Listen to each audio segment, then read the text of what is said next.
Hello বন্ধুরা, আমি Pamela ক্রিয়েশনে আপনাদের সকলকে স্বাগত।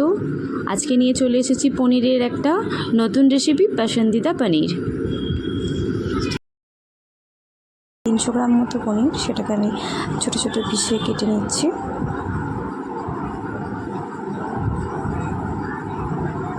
তারপরে আমি এরকম সাইজের করেছি, আপনারা চাইলে এর থেকে বড়ও রাখতে পারেন। এতে আমি নিয়েছি ক্যাপসিকাম, গাজর, আর ঘরে যেহেতু যা ছিল আমার ঘরোয়া আইটেম দিয়ে আমি করেছি, এক্সট্রা আমি কিছু আনাইনি। এতে আমি একটু আলু অ্যাড করেছি, আপনারা চাইলে নাও দিতে পারেন। আমি ক্যাপসিকামটা ছোটো ছোটো করে কুচি করে কেটে নিয়েছি। এবার আমি গাজর কাটছি।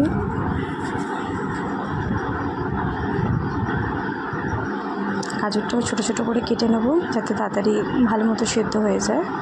আলুও কেটে নিয়েছি, দেখেছেন। এবার কড়াইতে অল্প একটু রিফাইন তেল বা সর্ষের তেল, আপনাদের যা ইচ্ছা, কেউ ঘিও দিতে পারেন। আদা রসুন কুচানো আর পেঁয়াজ কুচানো অল্প একটু, আর এতে আমি দেবো টমেটো কুচি। এটা দিয়ে আমি একটু জাস্ট হালকা একটু সটে করে নেব, মানে একটু জাস্ট নেড়ে ছেড়ে এটা আমি নামিয়ে নেব। ওটার আমি পেস্ট করে নেব। এরপর কড়াইতে আবার তেল দিয়ে আমি পনিরের পিসগুলো যেগুলো ছিল, টুকরোগুলো, ওগুলো আমি একটু হালকা ভেজে নেব নুন হলুদ দিয়ে।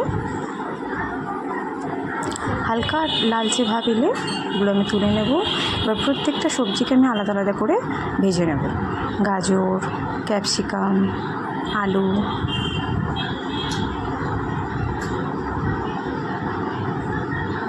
এগুলো ভাজতে ভাজতেই মোটামুটি সিদ্ধ হয়েই যাবে প্রায়।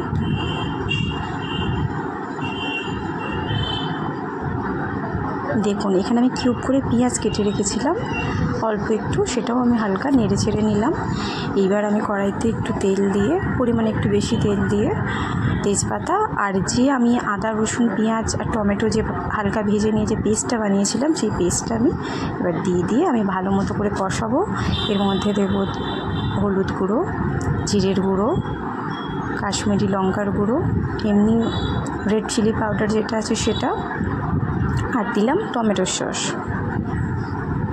এবার ভালো করে কষিয়ে নিয়ে তারপর আমি ভেজে রাখা সবজিগুলো এর সাথে অ্যাড করে দিলাম। এখানে আমাকে আর কিছু চেরা কাঁচা লঙ্কা দিলাম, আর পনিরটাও অ্যাড করে দিলাম। পনিরটা পরে আমরা অ্যাড করব, সবজিটা হালকা সেদ্ধ হয়ে এলে। তারপরে এমনি সবজিটা অলমোস্ট সেদ্ধ হয়ে গিয়েছিল। তারপরে এখানে আমি চিকেন কারি মশলা দিলাম, দিয়ে আর নামাবার আগে বাটার দিয়ে আর একটু কাসুরি মেথি অ্যাড করেছি। ব্যাস, আমাদের পনির পাসিন্দা রেডি। এটা আপনারা ভাত, রুটি সবের সাথেই খেতে পারেন। চ্যানেলটা ভালো লাগলে সাবস্ক্রাইব অবশ্যই করে নেবেন।